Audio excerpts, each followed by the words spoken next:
모든 결박 부셨네. 자유해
주와 함께 찬양해. 주와 함께 선포해. 주와 함께 선포해. 자유해 자유해.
주시옵소서. 아멘.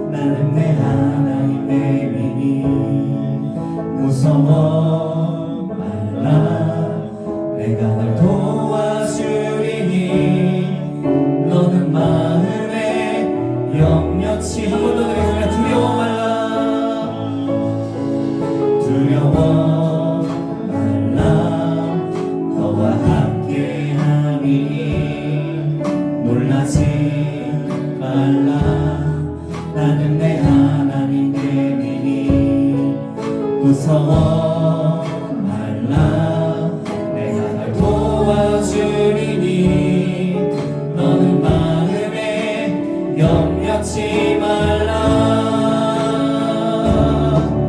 내가 너를 굳세게 하리라 내 손으로 너를 꼭 붙잡아 주리라 내가 너를 의롭게 하리니 너는 마음에 염려치 마 한 번 더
너 기도를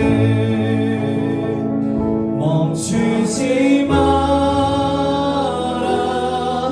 내가 너의 그 모든 상황을 바로 역전시키리. 너 기도를 멈추지 마라.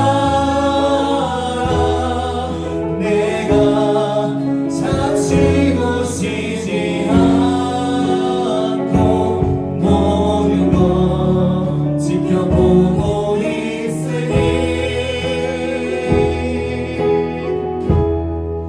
바로 역전되리라. 기도를 멈추지 마라. 기도를 멈추지 마라. 눈앞의 상황이 마음을 눌러도 원망치 마라. 너의 입을 지켜라. 저들은 너의 입을 보고 있다.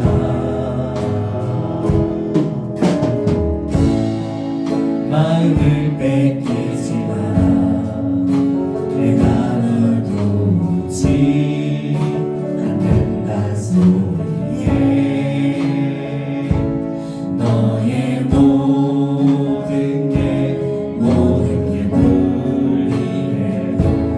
너는 기도를 계속해라. 너 기도를 멈추지 마라.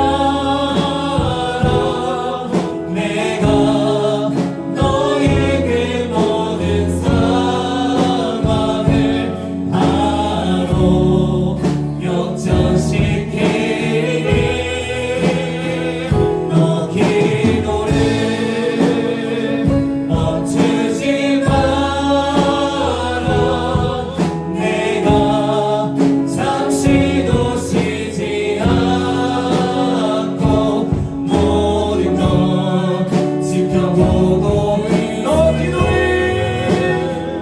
너 기도를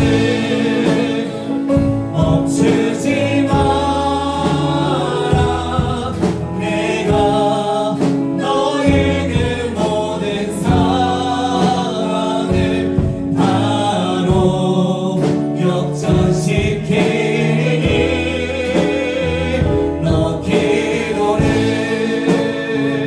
멈추지 마라.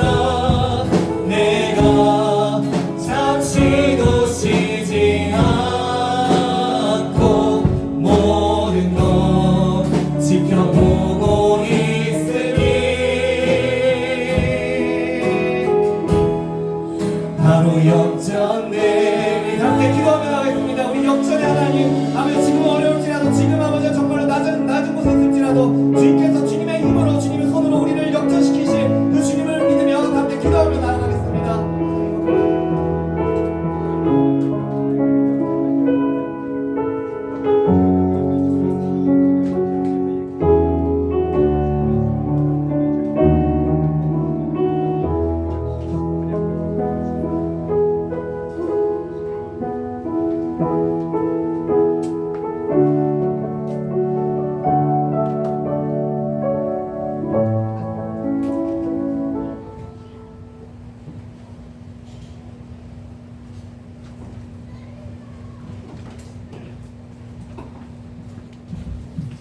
다 같이 사도신강실로 신앙 고백 드리도록 하겠습니다. 전능하사 천지를 만드신 하나님 아버지를 내가 믿사오며 그 외아들 우리 주 예수 그리스도를 믿사오니 이는 성령을 대하사 동정녀 마리아에서 나시고 본디오 빌라들에게 고난을 받으사 십자가에 못 박혀 주시고 장사한 지 사흘 만에 죽은 자 가운데서 다시 살아나시며 하늘을 오사 전능하신 하나님 우편에 앉아 계시다가 저리로서 산자와 중자를 심판하러 오시리라.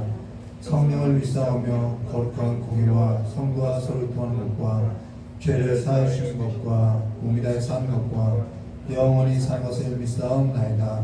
아멘.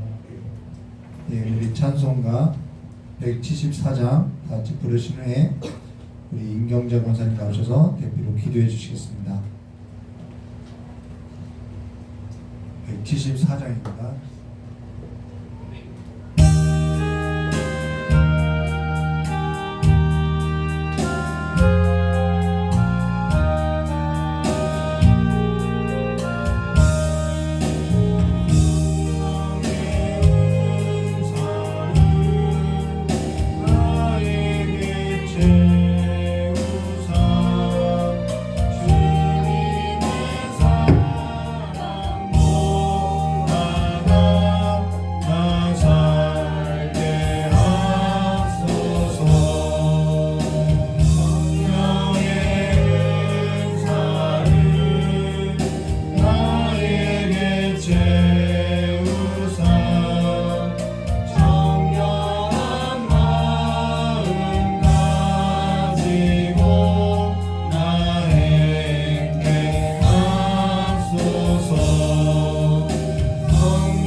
시간에 임경재 권사님 나오셔서 대표로 기도해 주시겠습니다.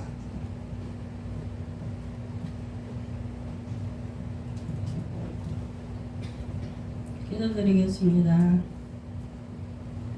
사랑과 은혜가 풍성하신 하나님 아버지 감사합니다. 거룩한 주일을 맞이하여서 사랑하는 성도님들 하나님 앞에 나와서 예배를 통해서 하나님께 영광이 되게 하심을 감사합니다. 저희들 세상에서 살 때 연약할 때 아버지 하나님 갈피를 잡지 못하고 저희들 생각대로 살 때 아버지 하나님께서 성령을 통하여서 깨닫게 하시고 또 기도로서 하나님과 대화함으로써 모든 문제 속에 주님이 함께 하심을 알게 하심을 감사합니다.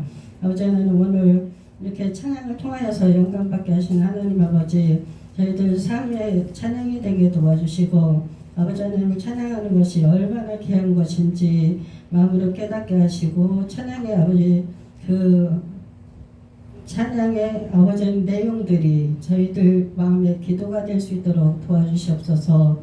또한 참 좋은 교회 아버지 하나님 많은 계획들이 있습니다. 아버지 하나님께서 계획 중에도 아버지 성령께서 이끌어 주시되 연합하여서 우리 선을 이룰 수 있도록 도와주시옵소서. 또한 아버지 찬양단으로 수고하시는 아버지 성령들에게 아버지 삶도 찬양이 되게 도와주시고 감사의 아버지 영광이 나타날 수 있도록 도와주시옵소서. 또한 서영기 목사님 아버지 말씀을 전가하실 때 그 말씀이 저희들 마음밭에 심어지게 도와주시고 말씀을 통하여서 아버지 하나님 저희들 목마른 아버지 사슴과 같은 그러한 갈증을 해결할 수 있도록 도와주시고 또한 아버지 더욱더 성장하는 믿음으로 달려갈 수 있도록 도와주시옵소서. 아버지 그 목사님 가정을 더욱더 복되게 하시며 아버지 많은 어려움이 있사오나 성령께서 친히 아버지 모든 문제마다 해결하여 주시고 더욱더 하나님의 목표를 위해서 살아갈 때 부족함 없도록 채워주시옵소서. 예수님 이름으로 기도드립니다. 감사합니다. 오늘 우리 함께 나눌 성경 말씀은 사도행전 19장 1절에서부터 7절까지 말씀입니다. 사도행전 19장 1절에서부터 7절까지 말씀 우리 한 절 한 절 교도하도록 하겠습니다. 사도행전 19장 사도행전 19장 1절에서부터 7절까지입니다.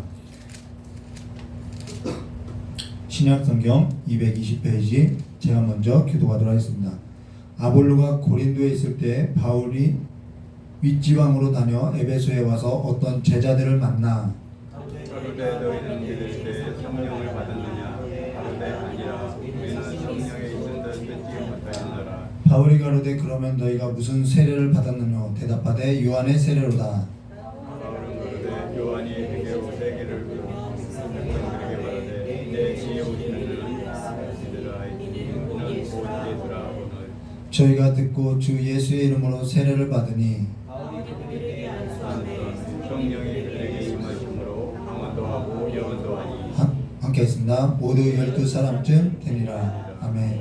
자, 기도하도록 좋으신 하나님 아버지, 우리의 삶에 있어서 늘 성령 충만하게 해주시었고 성령 안에서 주님께서 우리에게 주신 그 많은 일들과 많은 복들에 있어서 이제는 눈을 뜨고 이제는 가정 안에서 하나님께서 허락하신 그 셀 수 없는 은혜들을 발견하며 살아갈 수 있도록 복을 내려주시길 간절히 원하오며 기억하신 예수님의 이름으로 기도드리옵나이다. 오늘 사도행전 19장 1절과 7절의 말씀을 가지고 너희가 믿을 때 성령을 받았느냐라는 제목으로 우리 함께 나누도록 하겠습니다.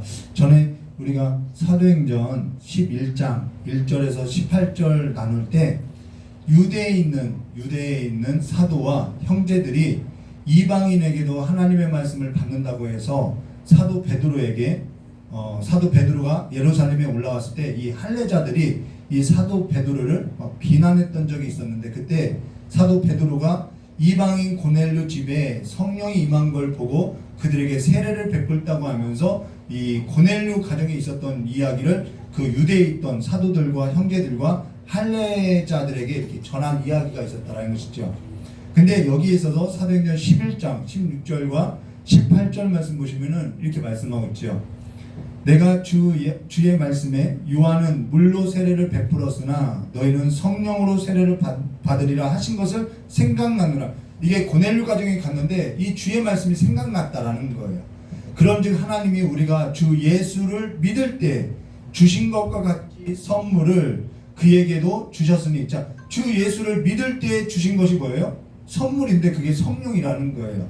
그러면서 내가 누구에게 주셨으니 그들에게도 줬다는 거죠. 이방인 고넬료에게도 주셨으니 내가 누구에게 하나님을 능히 맡겠느냐 하더라. 여기 하나님이 우리가 주 예수를 그리스도를 믿을 때 주신 것 같은 선물을 그들에게 주셨으니라는 이 선물은 뭐냐면은 성령이라는 거예요. 성령을 어느 때에 줬다고 이야기하면 믿을 때에 줬다라고 이야기하죠. 믿을 때에 줬다라는 거예요. 자, 그러고 나서 18절 말씀 보시면은 그들이 이 말을 듣고 잠잠하여 하나님께 영광을 돌려 이르되 그러면 하나님께서 이방인에게도 생명 얻는 회개를 주셨도다 하니라고 하면서 예루살렘에 있었던 그 많은 논쟁이 한 달락 식어진다라는 것이죠. 여기 그러면 하나님께서 이방인에게도 생명 얻는 회개를 주셨다라는 것이 뭐냐면 성령인데, 이 성령을 언제 주셨다고 하면 예수를 믿을 때 하나님께서 선물로 줬다라는 거예요. 전에 여기에 있어서 설교할 때 요한의 세례와 성령의 세례에 있어서 우리가 뒤에 가서 다시 언급되니까 그때 설교하겠습니다 하면서 여러분에게 과제처럼 성령 세례가 뭔지 요한의 세례가 뭔지 좀 묵상하고 연구하라고 했는데 한 분도 빠지지 않고 전부 다 하고 온 걸로 알고요. 오늘 우리가 성령의 세례가 뭔지 나누도록 하겠습니다. 사도행전 19장 1절과 7절의 말씀에 있어서 우리가 오늘 나눌 건데요. 사실 저의 교회도 좀 이 베레아 성도와 같이 성경 말씀이 정말 그러한가 아니 그러한가 좀 상고하는 성도님들도 있었으면 좋겠고요. 성경 교사도 있었으면 좋겠는데 사실 그런 사람을 찾기에는 좀 어려운 구조라는 거예요. 그래서 우리가 좀 시간이 주어지고 허락된다면은 그 서리지사 직분 정도 이상 되면은 주기적으로 이 설교도 할 수 있게 하고 싶고요. 사실 스데반 집사도 성령이 붙들려서 설교를 하는데 그렇지 않나요?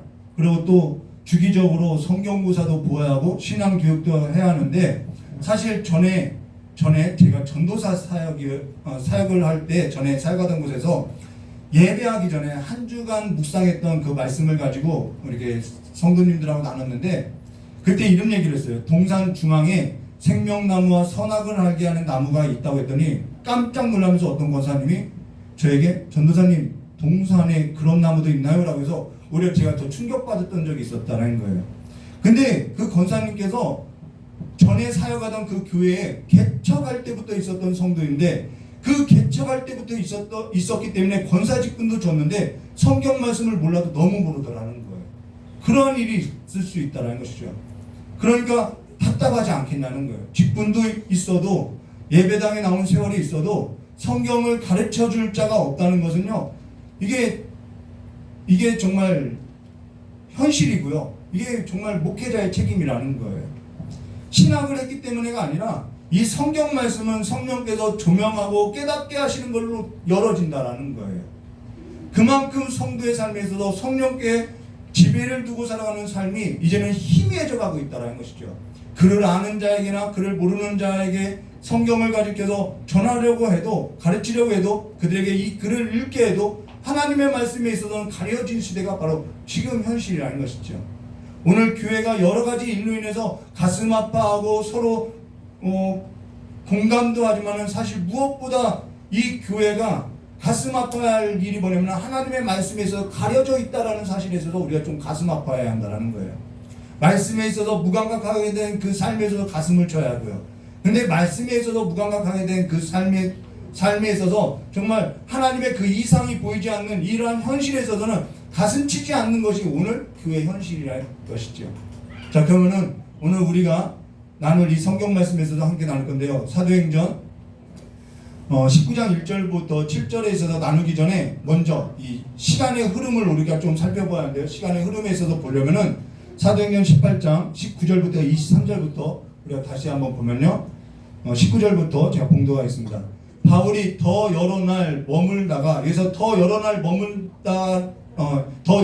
머물다가라는 것은 고린도 교회에 머물렀던 걸 말해요. 형제들과 작별하고, 고린도 교회 형제들과 작별하고 배 타고 수리아로 떠나갈새 브리스길라와 아굴라도 함께하더라. 바울이 일찍이 선이 있었으므로 갱그리아에서 머리를 깎았더라. 자, 이제는 고린도를 지나서 에베소에 왔죠.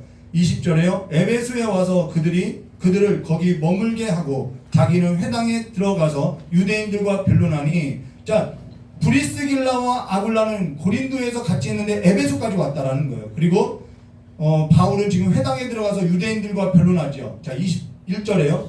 여러 사람이 더 오래 있기를 청하되 허락지 아니하고 작별하여 이르되 만일 하나님 뜻이면 너에게로 돌아오리라 하고 배 타고 에베소를 떠났어요. 에베소를 떠나 22절에요. 가이사랴에 상륙하여 올라갔다는 것은 예루살렘 교회를 말하는 거죠. 교회 안부를 물은 후에 안디옥으로 내려가서, 자, 안디옥으로 파송됐는데 다시 안디옥으로 갔다라는 거예요. 사실 이것이 2차 선교여행이 마쳤다라는 거예요. 예루살렘에 이르러서 안부를 묻고 다시 안디옥으로 출발했던 그 안디옥으로 내려갔다는 이 얘기가 바로 2차 선교여행을 마쳤는데, 에베소에는 브리스길라와 아굴라를 남겨두고 이때 실라와 디모데는 마게도냐와 아가야 지방 곧 빌립보와 고린도에 남겨두고 다시 이 바울은 안디옥에 왔다라는 거예요. 자, 그러고 나서요, 한 장 넘겨주면요, 이렇게 이제 올라왔다는 거지요. 이 지도를 보면요. 자, 그리고 나서 23절 말씀 보시면은 얼마 있다가 떠나가 3차 여행이라는 거예요. 얼마 있다가 떠나 갈라디아와 부르기아, 여기가 갈라디아하고 부르기아, 바로 에베소 지역이죠. 여기를 왔다는 거예요.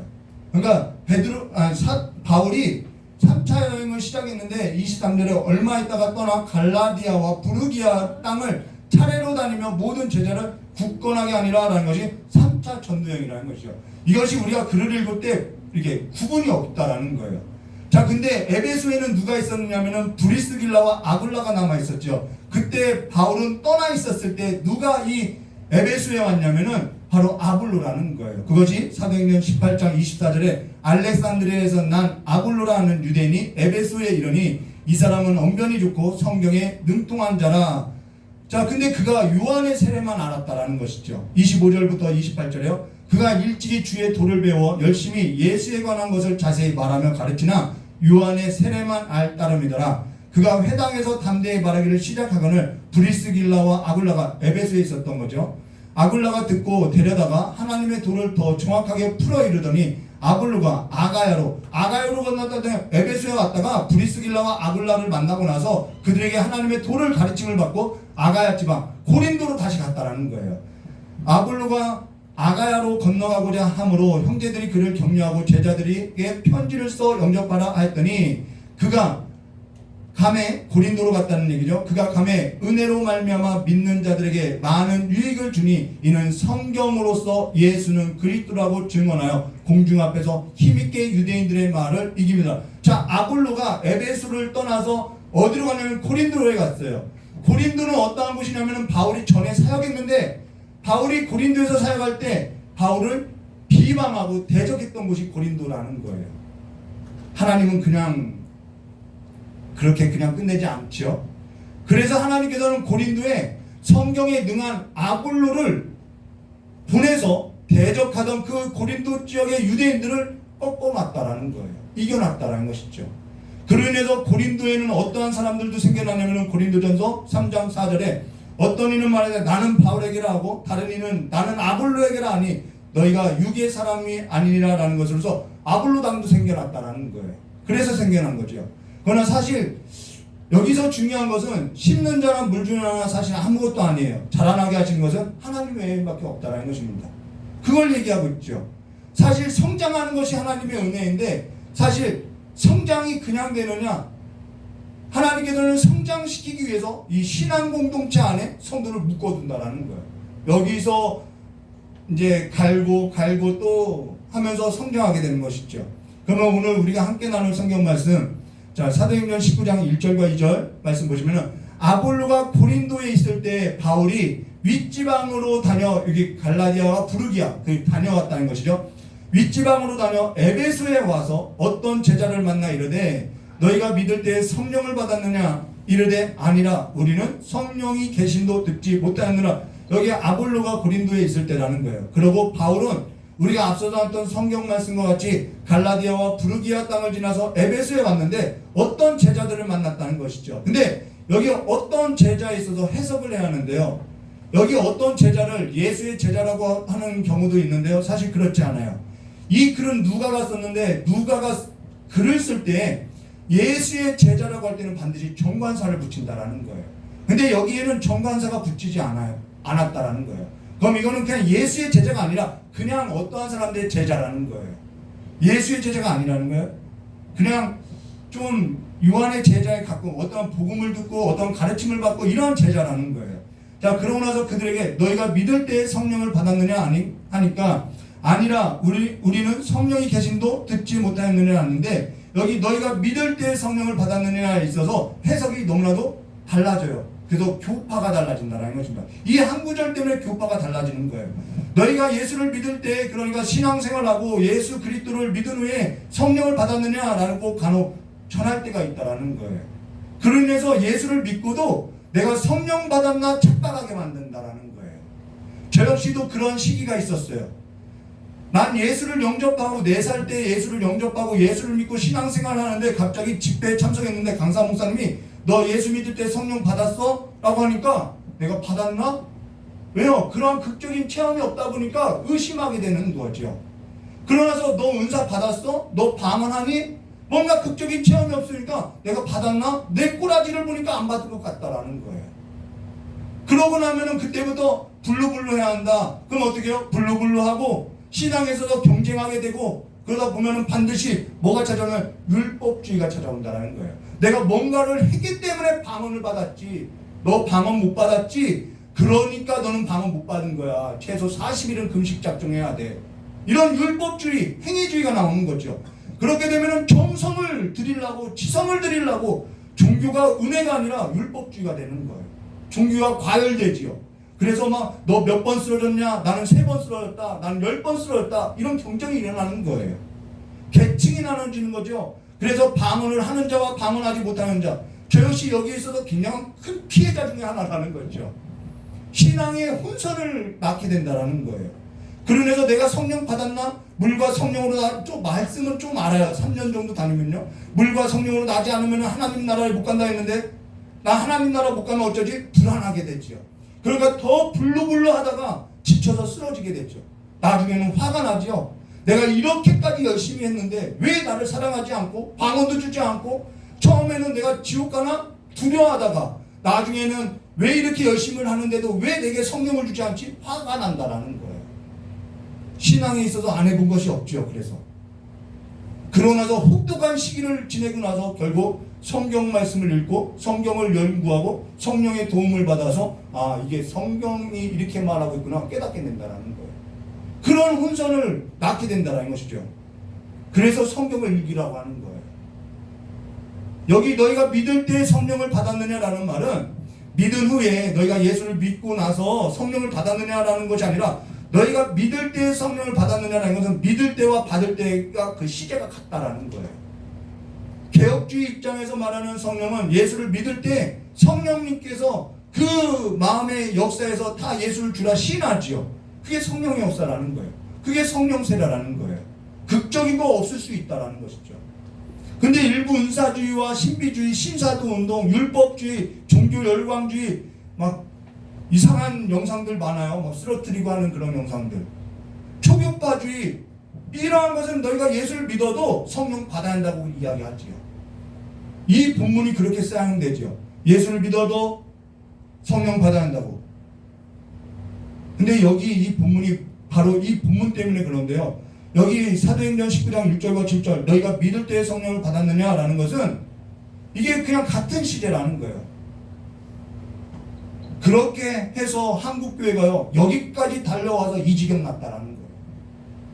근데 여기 3절 말씀 볼까요? 바울이 이르되 그러면 너희가 무슨 세례를 받았느냐 대답하되 요한의 세례니라.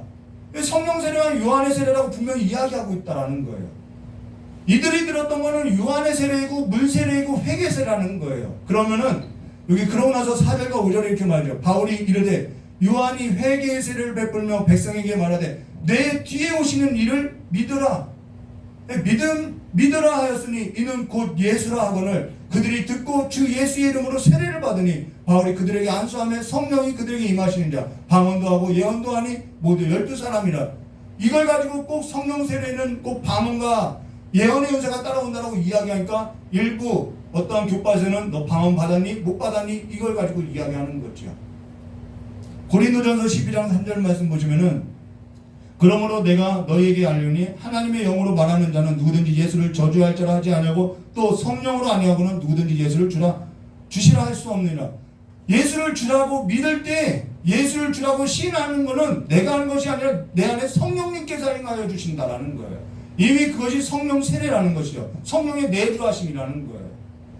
아버지께서 성령을 선물로 줘서 그 성령께서 예수를 믿게 해서 우리가 예수를 주라고 믿게 된다라는 거예요. 같은 시제라는 것이죠.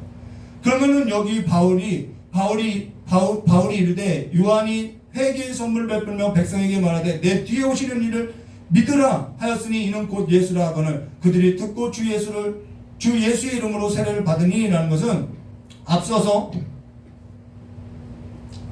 베드로가 사도행전 11장에서 말한 것과 바울이 지금 사도행전 19장에서 말한 것과 동일한 이야기를 하는 거라는 거예요. 다른 이야기하는 것이 아니라는 것이죠. 그런데 이들이 인용한 성경 구절이 뭐냐면 마태복음 3장 11절과 12절 요한의 세례하고 예수님 내 뒤에 오신 그 예수님이 주시는 그 성령 세례를 이야기하고 있다는 거예요. 마태복음 3장 11절과 12절 말씀 보도록 하겠습니다. 세례 요한이 와서 천국의 복음을 외쳤지요. 자 그러고 나서 11절에요. 나는 너희로 회개케 하기 위하여 물로 세례를 베풀거니와 내 뒤에 오시는 이는 나보다 능력이 많으시니 나는 그의 신을 들기도 감당하지 못하겠느냐. 그는 성령과 불로 너에게 세례를 베풀 것이요. 성령과 불이라고 이야기하고 있어요. 불 좋아하죠. 오늘 불이 뭔지 볼게요. 그리고 나서 12절에요. 손에 키를 들고 자기 타작만당을 정하사 알곡은 모아 곡간에 드리고 알곡은 모아 곡간에 드리는 것이 뭐였죠? 구원이지요. 그러고 나서 쭉정이는 꺼지지 않는 불에 태우시나. 자 알곡을 성령에 비유한 것은 이것은 구원을 의미하고요. 불을 의미하는 것은 지금 꺼지지 않는 불에 던진다는 것으로서 심판을 의미한다는 거예요. 주님께서 와서 구원과 심판을 베풀 것을 말해주고 있다는 거예요. 불이 가진 의미는 심판이고요. 성령을 의미하는 것이 구원이라는 거예요. 그가 오사 구원과 심판을 베푼다는 의미로서 그러므로 누구든지 예수를 그리스도라고 시인하는 자는 성령께서 그 안에서 역사함으로써 그가 구원받은 자이고, 누구든지 예수를 저주할 자라고 하는 자라면 성령께서 그 안에서 역사하지 않은 것으로서 심판을 받았다라는 거예요. 이미 심판을 받았다라는 거예요. 근데 어떤 사람은 예수가 그리스도라는 것을 극적인 방법으로서, 극적인 체험으로서 경험하는 사람이 있어요. 근데 어떤 사람은 극적인 방법이 아니어도 예수가 그리스도라는 것을 어느 순간 이렇게 삼배바지 그 방구 세워나가듯이 이렇게 스며들듯이 이렇게 그냥 인생 가운데 그냥 예수가 그리스도지 하면서 그냥 믿어지는 사람도 있다라는 거예요. 신앙에서 자라나는 과정이 다 다르다라는 거예요. 그러나 예수가 그리스도라는 것을 고백하는 이 삶은요, 구원받은 자이고요, 예수를 믿었다는 것은 곧 성령세를 받았다는 것을 이야기하고 있다는 거예요. 그리고 예수로 구원받았다는 그 사실에 있어서 우리는 그 감격에 있어서 아버지께 감사하게 되는 것이 서서히 일어나는 사람도 있고 갑작스러운 어떠한 계기로서 일어날 수도 있다는 거예요. 그러면 여기 예수를 믿을 때 그들이 성령을 받고 방언도 했다는 것은 뭐냐면, 그들도 유대인들과 이방인들과 고넬료 가정에 있었던 것 같은 성령을 받았다, 하나님의 나라가 이루어졌다는 것을 증거로서 보여줬다는 것이죠. 그러나 우리가 한 가지 기억할 것이죠. 그럼 나 성령 세례 받구나, 나 구원받았구나. 근데 한 가지 기억할 것은 성령 세례와 성령의 충만함은 다르다라는 거예요. 성령의 충만함은 다르다라는 거예요. 성령 충만은 뭐냐? 여기 있는 사람은 전부 성령 세례를 받아서 예수를 주라 그리스도라고 내가 알든 모르든, 여러분 아이가 낳으면요, 거듭나면요, 아이가 낳으면요 바로 아버지를 알아요. 그냥 데리고 사니까 나중에 보면서 이게 아빠구나 하는 거죠. 그것처럼 여기 전부 성령 세례를 받아서 예수를 주라 시인하고 고백하고 살아있는 자라는 거예요. 구원받은 자라는 거예요. 그러나 충만에 있어서는 좀 다르다라는 거예요. 충만은 에베소서 5장 15절과 18절 말씀에 이렇게 말씀하세요. 그런즉 너희가 어떻게 행할지 자세히 주의하여 지혜 없는 자같이 하지 말고 오직 지혜 있는 자같이 하여 세월을 아껴라, 때가 악하니라. 이는 방탕한 것이니 오직 성령의 충만함을 받으라. 여기 술 취하지 말라 하지요. 근데 여기 성경 구절을 가지고 술 취하라, 이 본문 말씀을 가지고 술 취하지 말라고 했지 술 먹지 말라 했냐 하면서 이 구절을 술을 먹는 그것으로서 자기 삶에 있어서 정당화하는 데 써먹더라는 거예요. 이 말씀은 그 말씀이 아니라는 거예요. 여기 술 취하지 말라는 것은 지배받지 말라는 거예요. 죄라는 것은 우리 육체를 지배하려는 속성이 있어요. 성령님도 우리를 다스리려고 하는 속성이 있다는 거예요. 여기 술을 언급하는 것은 술이라는 그 성분 자체가 사람의 몸에 들어오면 사람의 몸을 지배한다는 거예요. 우리가 알든 모르든 난 한 모금 마셨으니까 안 취했어? 아니요. 중추신경은 이미 서서히 지배되고 있다는 거예요. 그것이 심해지면 이제는 우리는 개가 되는 것이죠. 여기 술 취하지 말라는 것은 술과 성령의 속성이 뭐냐면은 지배하는 개념이다라는 거예요. 그래서 너의 삶을 술에, 세상의 지배 아래 두지 말라고 하는 것으로서 세상 아래 너가 건진받았으니까 거기에 두지 말라는 거예요. 그로 인해서 술이라는 것은 건강상의 문제가 아니라 신앙의 영역이라고 하는 거예요. 신앙의 영역이고 영적인 삶의 영역이라고 말하고 있다는 것이죠. 내 삶을 어디에 지배를 두고 살 것인지 내 신앙의 문제이고 지배의 영역임을 말해줬다는 것이죠. 맥주 한 캔하는 것 말도 안 되는 소리라는 거예요.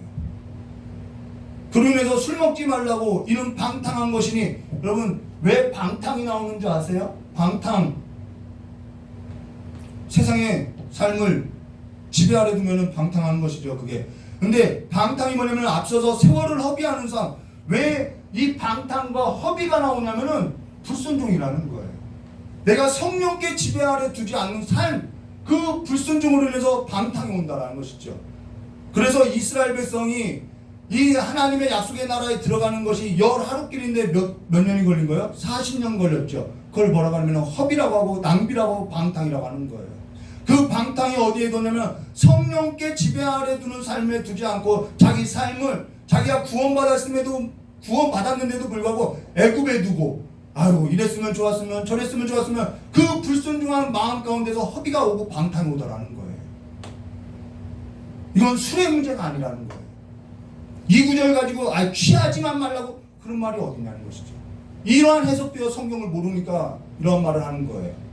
건강의 문제가 아니라는 것이죠. 그러면서 성령의 충만한 삶은 어떠한 삶이냐? 아버지께서 우리에게 성령을 선물로 주고 그 좋은 것을 주시고 예수를 주라 신하게 하는 삶으로서 우리는 이제는 서서히 옛 구습을 벗어나는 삶으로서 이제는 성령 아래 성령도 지배하려고 하죠. 그 성령 아래 우리의 삶을 두려고 하게 한다는 것입니다. 그러면서 성령의 충만한 삶이 나오죠. 그 다음에 19절부터 21절 시와 찬송과 신령한 노래들로 서로 화답하며 너희 마음을 주께 노래하고 찬송하며 범사의 우리 주 예수 그리스도의 이름으로 항상 아버지께 감사하며 그리스도를 경외하기를 피차 복종하라. 성령 충만한 삶이 뭐라고요? 주님을 높이고 찬양하는 삶이라는 거예요. 감사하지요. 설교 말씀 듣고 어떤 분은 내가 세상 노래도 끊겠다고 하는 분들도 있더라는 거예요. 이 성령의 충만한 삶으로 들어가야 하는 것이죠. 성령 충만한 삶, 성령께 삶을 두고 살아가는 것, 내 자신의 삶을 성령께 두는 것, 이 시와 찬송과 신령한 노래들로서 서로 합하면 너희의 마음을 주께 노래하는 이 삶은 우리 개인의 신앙의 문제로서 나 개인이 성령께 지배 아래 두는 삶으로서 하나님을 찬미하는 삶으로서 우리가 하나님을 찬미하는 그 본래의 삶이 예수 안에서 새롭게 창조됐다라는 거예요. 우리가 하나님을 찬양하기 위해서 지음받은 자들이라는 것이죠. 그 삶이 본래의 삶으로서 찾아서 범사 하나님 앞에 찬양하게 되며 우리가 그리스도 안에 삶을 두고 산다라는 것이죠. 이게 지배라는 거예요. 오락을 금하고 드라마에 막 빠져서 세월을 허비하고 이런 것이 아니라 아버지께서 우리에게 주신 그 선물 성령을 따라 성령을 힘입은 삶으로서 주께서 우리를 인도하는 그 영원한 나라의 삶의 소망을 두고 성령을 힘입어서 주께 찬양하는 삶으로서 내가 이루어간다라는 것이죠. 그게 오늘의 삶이라는 거예요. 매일의 삶이라는 것이죠. 그걸 어디서 우리가 구현하고 어디서 우리가 실현해야 하느냐? 교회요? 아니요. 교회 아니에요. 성령의 충만한 삶은요 교회에서 하는 것이 아니에요. 왜 교회 와서 성령의 충만함을 구현하려고 하냐는 것이죠. 교회에서는요 누구나 다 성령의 충만한 사람 같대요. 찬양하고 기도하고 다 그래요. 시와 찬미와 노래로 다 해요. 어디서 하라고 하죠? 그 다음 구절이 뭐죠? 너희들은 성령의 충만함을 입어라 시와 찬미로 하나님께 복종하라. 그러면서 다음 구절이 뭐죠? 아내들이여 나오죠. 아내들이여 자기 남편에게 복종하기를 주께 하더라라. 남편들아 아내를 사랑하기를 그리스도가 교회를 사랑하고 그 교회를 위하여 자신을 주신 것 같이 하라. 어디서 하라고요? 가정에서 하라고 하지요. 이 비밀이 크도다라는 거예요. 이 비밀이. 그러고 나서 자녀들아 주 안에서 너희 부모에게 순종하라. 아비들아 너희 자녀들을 노엽게 하지 말고 오직 주의 교훈과 훈계로 양육하라. 가정에서 하라는 거예요. 근데 아비들이 말씀에 있어서 무지한데 성경교사가 없는데 뭘 가르치냐는 거예요. 자녀를 끼고 막 번트를 보고 자녀 부모님이 야 너희 아빠 어디 다방에 가 있더라 좀 찾아와라 화투 치고 있다 이런 걸 보고 자란 아이에게 뭘 바라냐는 거예요. 가정에서 주를 찬양하고 개인의 신앙이 되어 있지 않고 내가 돈의 힘을 갖고 살고 내가 건강의 능력을 갖고 살고 내가 세상의 즐거움 가운데 기뻐하면서 살아가는데 무슨 자녀에게 훈계가 되냐는 거예요.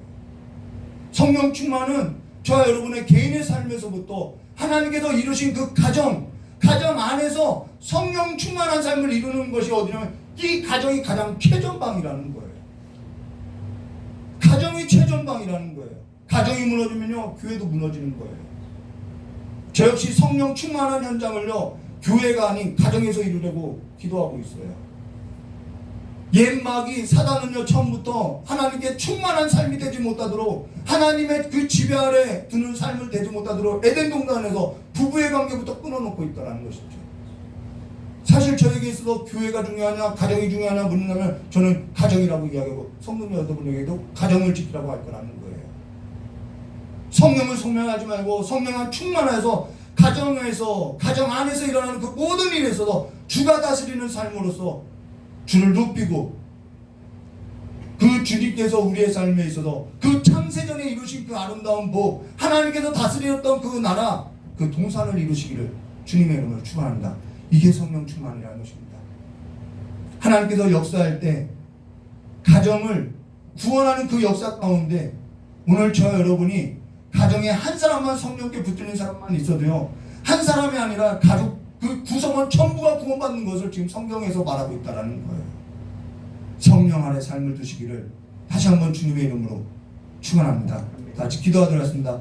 좋으신 하나님 아버지, 우리의 개인의 삶에 있어서 다시 한번 하나님께서 우리에게 약속하신 성령을 주셨고 예수를 주로 시인하는 하나님의 그 아름다운 동산으로서 우리 가정을 이루게 하셨사오니 이제는 그 가정 안에서 시와 찬송과 신령한 노래로 서로 화답하며 우리의 마음이 주께 노래하고 찬송하고 범사에 항상 아버지 앞에 감사하며 서로 피차간에 그리스도를 경외하며 복종하며 아내들은 남편을 사랑하고 남편들은 아내를 사랑하며 자녀들은 주 안에서 부모에게 순종하며 또 아비들은 그 자녀들에게 오직 주의 교훈과 훈계로서 양육되어지는 그 하나님의 그 이루시고자 했던 그 삶이 가정 안에서부터 다시 한번 회복되어지는 역사가 이 교회에서부터 출발하게 해주실 간절히 원하오며 기억하신 예수님의 이름으로 기도드리옵나이다.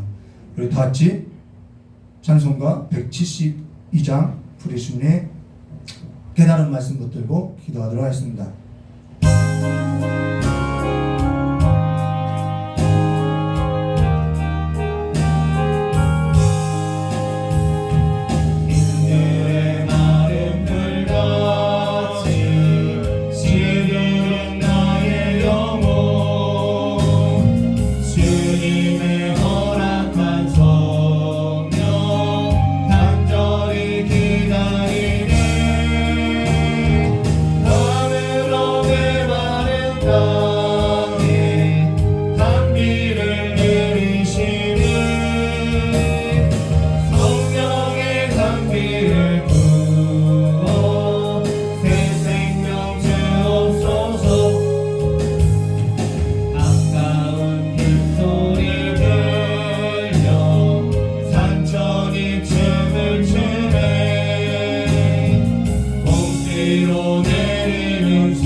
사이비하고 옛 마귀와 이단은요 늘 가정에 충실하지 못하게 하고 있어요.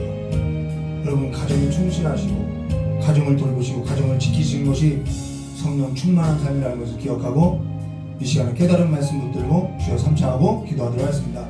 주여 주여 주여. 자 그럼 좋으신 하나님 아버지, 지금까지 우리 가정을 그리스도 예수 안에서 하나로 묶어서 회복하여 주시고 이끌어 주심을 참으로 감사합니다. 이 가정을 얻드는 아버지 악한 마귀의 그 원수를 이제는 멸하여 주시옵고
조신 하나님 아버지, 가정이 술로서, 오락으로서, 돈으로서, 이러한 경쟁과 이러한 성취로서, 성공으로서 무너져가는 것을 보고 있사오니 주여, 우리부터 성령으로 충만하여서 하나님께서 세우신 그 아름다운 가정을 일구어 나갈 수 있도록, 그래서 세상 가운데 하나님께서 복을 주시고 하나님이 다스리는 그 가정이 어떠한 가정인지를 보고 알게 해주시길 간절히 원하고 원합니다.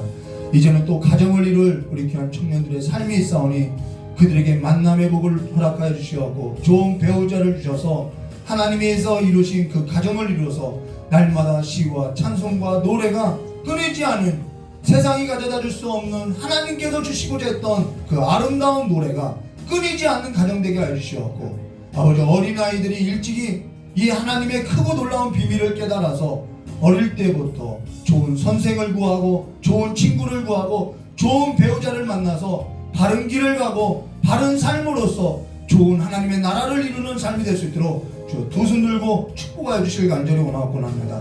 이것이 교회 가운데, 가정 가운데 무너지고 있사오니 교회와 가정을 불쌍히 여겨주시길 간절히 원하오며 기어이신 예수님의 이름으로 축복하며 기도드리옵나이다. 이제는 우리 주 예수 그리스도의 사랑과 하나님 아버지의 넓고 풍성하신 은혜와 성령 하나님의 내주감과 감동 교통하심의 역사가 오늘 하나님의 말씀을 듣고 성령의 충만한 삶 안에 두고자 하는 우리 귀한 성도들의 모든 머리 위에와 또한 이 자리에 참석하지 못한 우리 귀한 성도들의 모든 자리 위에와 교회와 가정과 일터 위에 영원히 함께 있을지어다.